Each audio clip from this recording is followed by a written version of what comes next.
హరి ఓం. ఈరోజు తేదీ 29/4/25 మంగళవారము. ఈరోజు గీతాపఠనములు 12వ అధ్యాయము నుండి 7, 8, 9 శ్లోకాలు నేర్పడము జరిగింది. 7వ శ్లోకం. దీన్ని 4 విధాలుగా విభజించి ఒక్కొక్క పదానికి 3 సార్లు చెప్పడం జరుగుతుంది. మొదటి చరణం. తేషామహం సముద్ధర్తా, తేషామహం సముద్ధర్తా, తేషామహం సముద్ధర్తా. రెండవ చరణం. మృత్యు సంసార సాగరాత్, మృత్యు సంసార సాగరాత్, మృత్యు సంసార సాగరాత్. మూడవ చరణం. భవామి నచిరాత్ పార్థ, భవామి నచిరాత్ పార్థ, భవామి నచిరాత్ పార్థ. నాలుగవ చరణం. మయ్యా వేసితచేతసాం, మయ్యా వేసితచేతసాం, మయ్యా వేసితచేతసాం.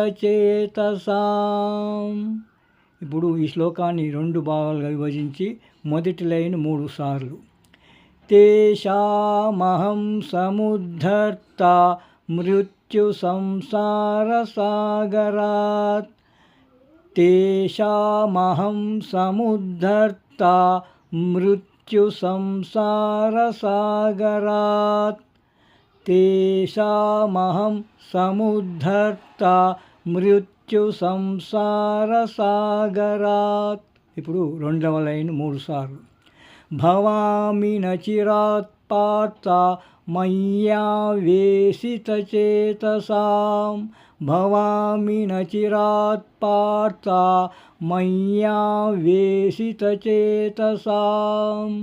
భవామి నచిరాత్ పార్థ మయ్యా వేసితచేతసాం. ఇప్పుడు పూర్తి శ్లోకము 3 సార్లు.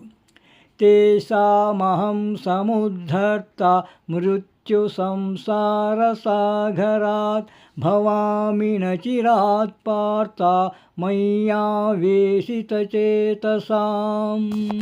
తేషామహం సముద్ధర్తా మృత్యు సంసార సాగరాత్, భవామి నచిరాత్ పార్థ మయ్యా వేసితచేతసాం. తేషామహం సముద్ధర్తా మృత్యు సంసార సాగరాత్, భవామి నచిరాత్ పార్థ మయ్యా వేసితచేతసాం.